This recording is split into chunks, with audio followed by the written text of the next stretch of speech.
Bismillahirrahmanirrahim. Kalau tidak kerana bintang, tak akan bulan kelihatan tinggi. Kalau tidak kerana pidato, tak akan saya berada di sini. Datang bahtera dari Medan singgah sebentar di laluan Kerai. Salam satu Malaysia saya hulurkan kepada warga Dewan Pembuka Tirai. Assalamualaikum warahmatullahi wabarakatuh. Yang dihormati Tuan Pengerusi Majlis, Barisan Perdana Hakim yang arif lagi bijaksana yang sedang menyuju mahkota keadilannya. Penjaga masa yang sentiasa pekah dengan detak jamnya, para peserta yang saya kagumi, serta hadirin dan hadirat yang saya hormati. Saya telah diberikan tajuk pidato, iaitu Redha Allah dan Redha Manusia. Menurut Kamus Dewan keempat, redha adalah bersedia dengan ikhlas hati untuk membuat sesuatu. Rela ada di dalamnya orang-orang yang bersekutu bersama-sama sebagai manusia. Merelai jalan yang diredai Allah itu jalan Islam yang akan menenteramkan hidup. Mencari keredaan merupakan salah satu daripada ciri sifat yang terpuji. Ini kerana kita dituntut untuk sentiasa mencari keredaan Allah Subhanahu Wa Taala dan juga keredaan orang yang berada di sekeliling dengan kita.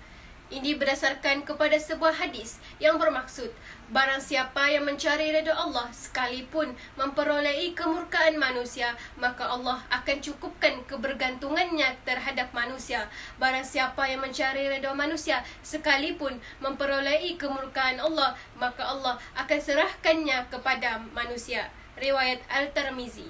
Redha dengan tanggungjawab kita sebagai seorang hamba kepada pencipta dan memuliakan Nabi Muhammad SAW, serta tanggungjawab sebagai anak kepada ibu bapa. Sesungguhnya redha Allah itu terletak kepada redha kedua ibu bapa. Selain itu, sebagai seorang manusia, kita juga bertanggungjawab dan sumbangan kita terhadap agama dan masyarakat. Hamka pernah mengatakan kalau hidup sekadar hidup, babi di hutan pun hidup. Kalau bekerja sekadar bekerja, kera juga bekerja.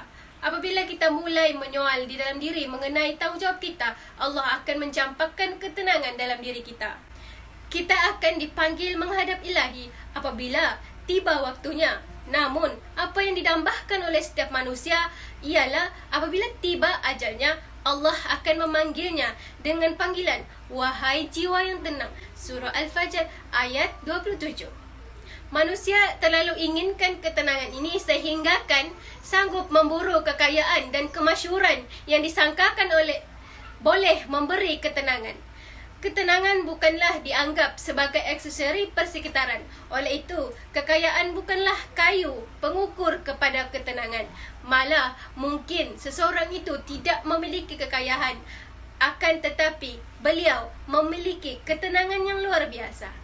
Bermuasabah sekiranya saat ajal kita datang, Allah memanggil kita dengan panggilan, wahai jiwa yang tenang.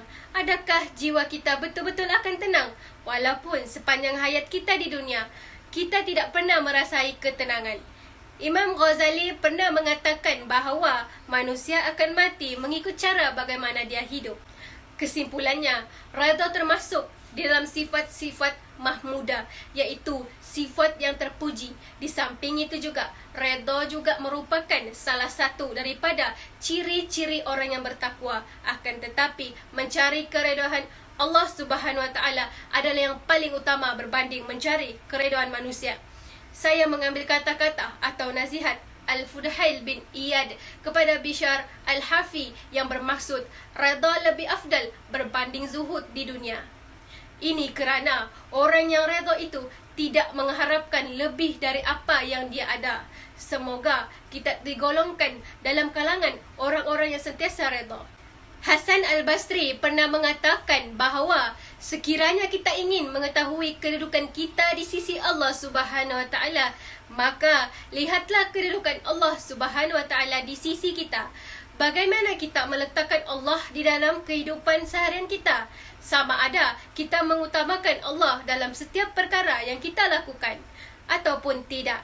Itulah petanda bahawa kita dekat atau jauh daripada redha Allah Subhanahu Wa Taala. Tanam sirih dalam taman, gali lubang tepi perigi. Terima kasih hadirin budiman, lain kali bersuah lagi. Mada diungkap santun bitara, pantun dilantun mengusik hati. Salah dan silap tutur bicara, pohon diampun, seikhlas hati.